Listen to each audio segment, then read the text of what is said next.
1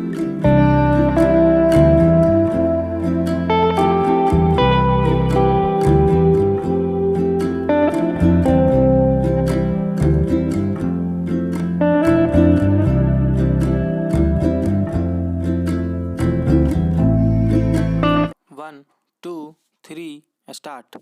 महोदय, भारतवर्ष में जनसंख्या का विस्फोट बरसाती वनस्पतियों के विस्तार की भांति हो रहा है।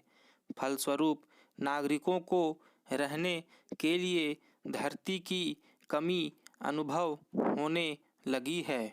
देहातों में रहने वाले अधिकांश लोग अपनी आजीविका उपार्जन के साधनों एवं प्रौद्योगिकी का लाभ न मिल पाने के कारण शहरों की ओर पलायन करने लगे हैं।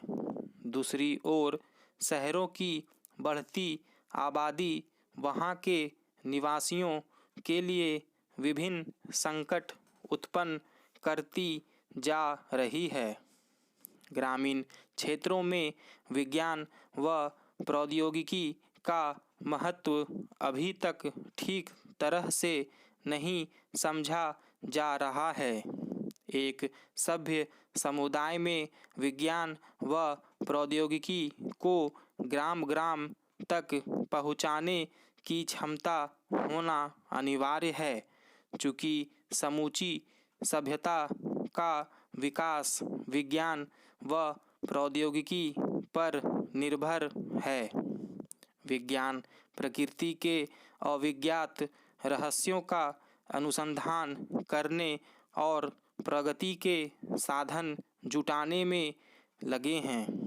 प्रौद्योगिकी ही वैज्ञानिक प्रणाली की वह स्थिति है जो आगे बढ़ने और महानता को उजागर करने का मार्ग सुझाती है। दिनचर्या को नियोजित कर सुखमय जीवन व्यतीत करने की कला सिखाती है।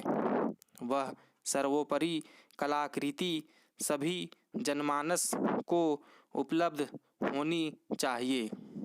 विज्ञान व प्रौद्योगिकी को गांव-गांव तक पहुँचाने और प्रत्येक जनमानस को लाभान्वित करने में असाधारण पराक्रम की आवश्यकता नहीं है और न ही यह असंभव कार्य है।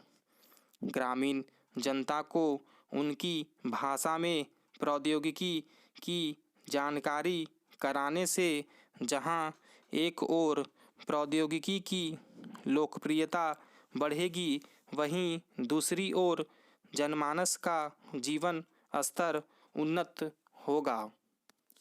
आवश्यकता बस इस बात की है कि प्रत्येक प्रतिभा को नियोजित किया जा सके। विज्ञान की प्रगति तो चंद्रमा व शुक्र ग्रह तक को छूने लगी, किंतु ग्रामों में उसकी जानकारी शून्य के बराबर है। प्रौद्योगिकी को ग्राह्य बनाने व गांव-गांव तक पहुँचाने में हिंदी भाषा का एक विशेष योगदान संभव है। लगभग 50% भारतीय किसी न किसी रूप में हिंदी से जुड़े हैं। अपनी सामर्थ्य और कार्य की विशालता का मध्यवर्ती संतुलन जितने अच्छे ढंग से हिंदी भाषा में बैठ सकता है, उतना शायद और किसी भाषा में नहीं। विज्ञान व प्रौद्योगिकी के हर विषय को हिंदी में अनेक तर्कों, तथ्यों, प्रमाणों और उदाहरणों के साथ प्रस्तुत करने की क्षमता है। आजकल इंजीनियरिंग व उच्च शिक्षा राष्ट्रभाषा हिंदी में दी जाने लगी है, ताकि विद्यार्थी का मानसिक विकास सुगमता से हो सके और वह विज्ञान व प्रौद्योगिकी का अनुसरण कर सके। महोदय, स्वास्थ्य मनुष्य की प्रबल संपदा है। दुर्भाग्यपूर्ण ही कहना चाहिए कि गांवों में इस ओर विशेष ध्यान नहीं दिया जाता। वहाँ स्वस्थ जीवन जीने की सतर्कता का पालन करने की कला सिखाई जानी चाहिए, जिससे बीमारी के पनपने व अकाल मृत्यु की संभावना से बचा जा सके। स्वास्थ्य सुरक्षा हेतु व्यायाम, खेलकूद व मनोरंजन की जानकारी देना अनिवार्य है। आधुनिक समय में प्रदूषण, नशेबाजी, व्यभिचार आदि की समस्याएं विभिन्न बीमारियों को जन्म दे रही है। बाल विवाह व बहु प्रजनन नारियों के लिए प्राण घातक हो रहा है। स्वास्थ्य रक्षक प्रवृत्तियों के संवर्धन व उन्नत प्रौद्योगिकी के समावेश से बीमारियों से आत्मरक्षा भी संभव है। ग्रामों में बढ़ती हुई जनसंख्या एवं घरों में प्रायः शौचालय न होने के कारण गंदगी से भयंकर समस्या उत्पन्न हो रही है। उन्नत प्रौद्योगिकी से सुलभ शौचालय का प्रयोग कर स्वच्छता प्रदान कराई जा सकती है और बीमारियों से भी बचा जा सकता है। पशुपालन के लिए चारागाह लगभग समाप्त होते जा रहे हैं। सूखा चारा पशुओं की क्षमता को घटाता है। पशुओं को उचित आहार, उनको होने वाली बीमारियों एवं उनके उपचारों की जानकारी देना अत्यावश्यक है। पशुओं से श्रम, दूध इत्यादि उपलब्ध होने से व्यक्ति की आमदनी बढ़ती है। यह उत्पादन से किसी प्रकार कम मूल्यवान नहीं है।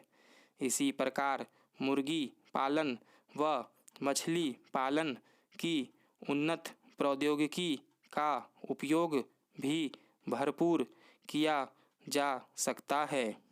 उन्नत प्रौद्योगिकी से मिट्टी की उपजाऊ शक्ति का ज्ञान, उचित फसल का चयन, उचित किस्म के बीज की उपलब्धि, पौधों में लगने वाली बीमारियों से बचाव कर उन्नत फसल और उचित मूल्य उपलब्ध होते हैं।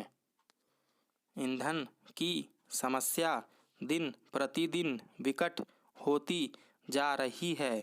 पारंपरिक ऊर्जा स्रोत शीघ्रता से क्षय होते जा रहे हैं और पर्यावरण की जटिल समस्या बढ़ती जा रही है।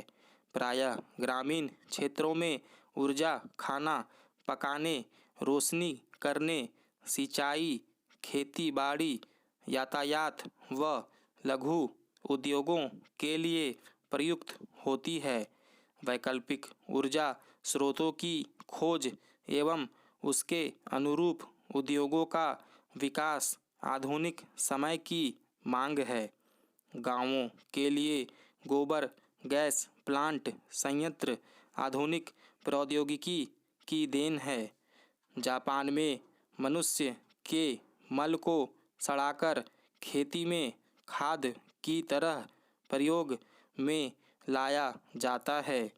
उसे सोना खाद कहते हैं। इससे दो लाभ होते हैं। एक तो पशुओं के गोबर की कमी पूरी हो जाती है और दूसरे पैदावार भी अधिक मिलती है। स्टॉप।